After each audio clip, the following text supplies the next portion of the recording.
જે ચર્ચા થઈ એ પ્રમાણે કે સેન્ટરમાંથી 30 મીટર બંને બાજુનું જમીન સંપાદન આમાં થશે. તો કોઈની 1 એકર હોય 2 એકર હોય ને વચ્ચેથી રસ્તો જતો હોય તો એની તો 1 એકર 2 એકર તેમાં પૂરી થઈ જાય છે. તો ગ્રીન કોરિડોર આ અભયારણ્ય વિસ્તારમાં સરકારને લાવવા માટે શું જરૂર પડી? આદિવાસીઓ તો અહીંયા આદિ અનાદિકાળથી રહી છે.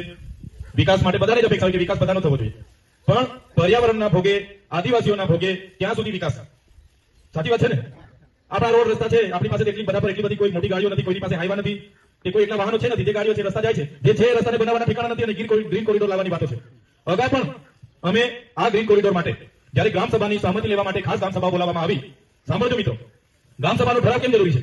1996 માં પેસા એક્ટ બન્યો. દિલીપસિંહ ભુરિયાની આગેવાનીમાં એક કમિટી નક્કી થઈ. એ કમિટીએ રિપોર્ટ આપ્યો અને રિપોર્ટના આધારે કેન્દ્ર સરકાર દ્વારા 1996 માં એક પેસા એક્ટ બન્યો. અનુસૂચિ 5 વિસ્તાર જે આપણો વિસ્તાર છે એમાં આવતા ગામોમાં કોઈ પણ પ્રોજેક્ટ આવવાનો હોય, કોઈ જમીન લેવાની હોય કે લે વેચાણ કરવું હોય, કોરી નાખવી હોય, કરસર નાખવું હોય કે કોઈ પણ પંપ નાખવો હોય, હોટલ ખોલવી હોય, કોઈ પણ કરવું હોય તો પેસા એક્ટમાં ગ્રામ સભાને પરવાનગી લીધા વગર કોઈ પણ વ્યક્તિ અહીંયા જમીનમાં કોઈ પણ જાતનો પ્રોજેક્ટ નાખી શકતો નથી. આજે પેસા એક્ટ આપણે ત્યાં લાગુ છે એટલા માટે આ લોકો ગ્રામ સભામાં ઠરાવો લેવા માટે આવે છે. બાકી આ લોકો તમને કોઈ દિવસે પૂછવા ના આવે, બારોબાર પ્રોજેક્ટ લાવીને મૂકી દે. તો આ પેસા એક્ટનો પાવર છે. એ પેસા એક્ટ વિશે તમામ આગેવાનોને બધાને માહિતી હોવી જોઈએ. અમે અવારનવાર પેસા એક્ટની વાત કરીએ છીએ, તમને પણ ખબર હોવી જોઈએ. આજે આ ગ્રીન કોરિડોરનો અગાઉ પણ અમે આપણા વિસ્તારના સરપંચોએ નામંજૂર, અમને આ ગ્રીન કોરિડોર મંજૂર નથી એ પ્રકારની તમામ ગ્રામ સભાઓના આપણે 2 વાર ઠરાવ આપ્યા છે. છતાં ત્રીજી વાર સરકાર દ્વારા ફરી ખાસ ગ્રામ સભાઓ હમણાં 16 તારીખ, 17 તારીખ અને 18 તારીખે બોલાવવામાં આવી અને ફરી ગ્રામ સભામાં કહેવામાં આવ્યું કે તમારો વિકાસ થશે, અહીંયા તમને હોમસ્ટે મળશે, તમારી હોટલો મોટલો હશે. આમાંથી કેટલા લોકો કેપેબલ છે કે તમારી હોટલો અહીંયા ચાલુ કરશો? હોટલો ચાલુ કરવા માટે કેપેસિટી છે આપણી? પંપ ચાલુ કરવા માટે કેપેસિટી છે આપણી? એટલે આપણને આ ગ્રામ સભામાં એવું કીધું કે ભાઈ રોડની આજુબાજુ તમારી હોટલો મોટી ચાલશે, હોમસ્ટે ચાલશે, તમારી આદિવાસી વાનગીઓની તમારી દુકાનો ચાલશે, પંપ ચાલશે, ગેસની આવશે. ભાઈ અમને કોઈ જરૂર નથી. હું અભિનંદન આપું છું તમામ સરપંચોને, એમના માટે જોરદાર એકવાર તાળીઓ પાડો. તે સરપંચોએ કોઈ પણ લોભ લાલચમાં આવ્યા વગર, વિકાસની લોભામણી લાલચમાં આવ્યા વગર એમણે તમામ સરપંચોએ, ડેડિયાપાડા સાગબારાના સરપંચોએ નામંજૂરના ઠરાવ કરીને આ ત્રીજી વાર પણ એમને આપી દીધા છે.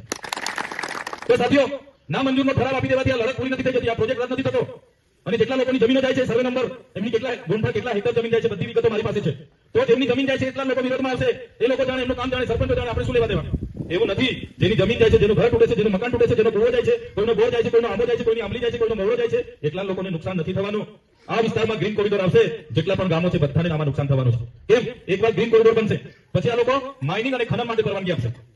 કોરીઓ, કરસરો, ખાણો, તમે રાજવાડીમાં જોશો ને કેવું રસ્તાની હાલત છે, ધૂળ કેવું રહે છે, એની પરવાનગીઓ આપશે. આપણું ભૂગર્ભ જળ, જે કુવાઓ, બોરમાંથી જળ છે, એ આવનારા દિવસોમાં કોરિડોરમાં પછી નવા પ્રોજેક્ટો આજુબાજુ આવશે, આ આવશે, તે આવશે, ફલાણો આવશે, જીકડું આવશે. પર્યાવરણને પણ ખૂબ નુકસાન થવાનું છે, હવા પ્રદૂષણ થવાનું છે, ભૂગર્ભનું જળ આપણે નીચું જવાનું છે. આપણી જે સંસ્કૃતિ, આપણે જે પ્રકૃતિ સાથે જીવીએ છીએ ત્યારે પ્રકૃતિને, સંસ્કૃતિને પણ અહીંયા નુકસાન થવાનું છે.